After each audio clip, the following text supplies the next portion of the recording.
Let's turn first to Democratic pollster Stan Greenberg, who has the public temperature on this issue as chairman and CEO of Greenberg, Quinlan, and Rossner. Mr. Greenberg, thank you for some of your time again tonight.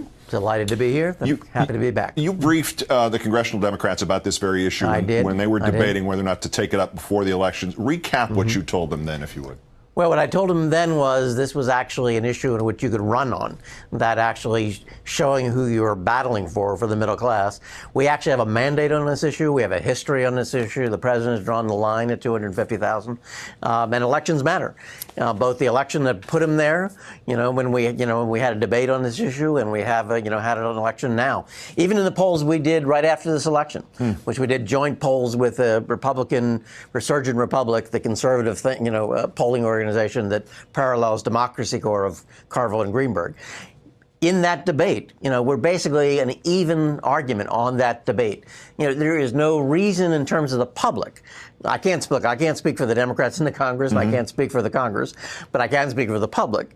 The public is supportive of this principle. They don't want the rich paying. They don't want to be subsidizing them if you're borrowing it from the Chinese. This is something people understand. They understand the economic impact of it. They understand it's trickle down. They understand that debt threatens Social Security. So they say, they're with the president. They're with him when he's, when he ran. They're with him what he said, before the election. Again, I'm not battling for how you get this done in the Congress, but as a public opinion question, the country is with us on this issue. Wherever possible, Democrats and progressives ought to show where they stand on these questions, because that's why they put us in office. Is it that clear on the all or nothing equation that if it's tax cuts for everybody or tax cuts for nobody, is the public polling still that distinct? No, well, look, the country wants the tax cuts, wants middle-class tax cuts, and that's the most important piece of this. It's probably the most important economically, and so I can't deal with the trade-off. What I do know is that we can win an argument that with the country that's very clear. Middle-class tax cuts, both on equity and economic grounds.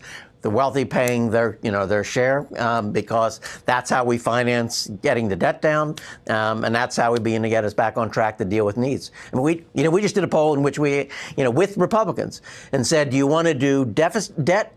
Do you want to reduce the debt, cut taxes, or do you want to both reduce the deficit but also invest in creating jobs? People want growth, as well as deficit reduction. They have not won this argument, and we should have more confidence, going into this debate. So if the president does compromise, extends all the tax cuts temporarily, opens the door for them permanently, does he gain anything, or do Republicans simply take credit for the cuts and then hammer the Democrats for raising the deficit?